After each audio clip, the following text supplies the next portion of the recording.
आज रोजी नाणेघाट परिसरात नानाचा अंगठा या डोंगरावरती 4 मित्र फिरायला गेले होते. पैकी एक जो होता दत्ता विनायक लोंढे, वय 23 वर्ष, हा मधूनच परत जातो म्हटला. त्याला थंडी वाजत होती आणि परत येत असताना तो खाली न आल्यामुळे बाकी मित्र खाली पोचल्यानंतर त्यांनी परत जाऊन 2-3 वेळा चौकशी केली, त्याला शोधला, परंतु तो मिळून आला नाही.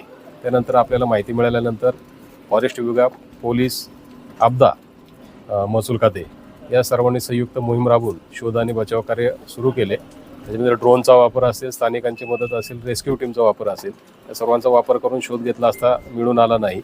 अंधार, धुकं आणि असणारा पाऊस आणि घनदाट झाडी याच्यामुळं शोध कार्यामध्ये अडथळा निर्माण होत होता. त्याच्यामुळे आपण थर्मल ड्रोन, जे नाईट व्हिजन त्याला कॅमेरे असतात आणि जी लाईव्ह जर काही असेल कोणी तर त्याचा शोध घेऊ शकतं, अशा पद्धतीचा फॉरेस्ट विभागाकडून तो ड्रोन मागून घेतला. फॉरेस्ट विभागाने आम्ही संयुक्त त्यांचं सर्च आत्तासुद्धा चालूच आहे, परंतु कुठल्याही पद्धतीचं लाईव्ह त्या ठिकाणी व्यक्ती दिसून आलेला नाही. शोध आणि बचाव कार्य सुरू आहे. खाली असणाऱ्या मुरबाड परिसरात असणाऱ्या रेस्क्यू टीम खालच्या बाजूनी ज्यावेळी सकाळी उजेड होईल त्यावेळी ते त्यांचं काम सुरू करणार आहेत आणि वरच्या बाजूने आम्ही त्यांच्या संपर्कात राहून या पद्धतीने हे शोध आणि बचाव कार्य दोन्ही सुरू राहणार आहे.